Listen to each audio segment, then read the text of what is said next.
ધાનેરા પાલિકા જર્જરિત હોવાથી છત પરથી પાણી ટપકતું થયું તો પાણી છત પરથી પડતા પાલિકાના રેકર્ડ પલળી ગયું।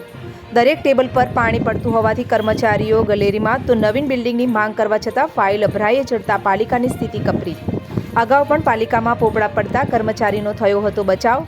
નગરને પાણીથી મુક્ત કરાવતા પાલિકા કર્મચારીઓની કચેરી પાણીમાં જર્જરિત પાલિકાના મકાનમાં સતત ભય હેઠળ કરી રહ્યા છે કર્મચારીઓ કામ તો મોતને માથે લઈ ક્યાં સુધી કામમાં વ્યસ્ત રહેશે પાલિકાના કર્મચારીઓ। ત્યારે પાલિકા બિલ્ડિંગમાં પોપડા પડવા અને પાણી ટપકવાથી ક્યાં બેસવું એ સવાલ કર્મચારીઓના માટે મોટો। પાલિકા સીઓની ઓફિસમાં પાણી પડતું હોવાથી લગાવ્યા છે લોક।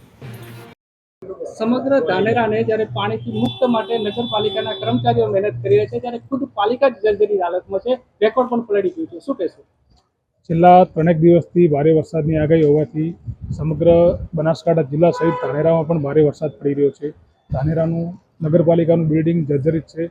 આની પૂર્વ તૈયારી માટે અમે શિફ્ટિંગ માટે પણ અર્બન હેલ્થ સેન્ટરવાળી ધાનેરા નગરપાલિકાની જગ્યા હતી એને રિનોવેશન કરેલી છે। ટૂંક સમયમાં એમાં અમે શિફ્ટ પણ કરવાના છીએ। વધુમાં નગરપાલિકા નવી આલિશાન બને એના માટે જગ્યાની માગણી પણ અમે કલેક્ટર કચેરીએ કરેલી છે અને એ માગણી અમારી અત્યારે પૂરતા આવેલી હતી, પૂરતા અમે કરેલી છે। ટૂંક સમયમાં જ્યારે જગ્યા એલોટ થશે ત્યારે ધાનેરા નગરને નાગરિકોની સેવા માટે ભવ્ય નગર સેવા સદન પણ મળશે।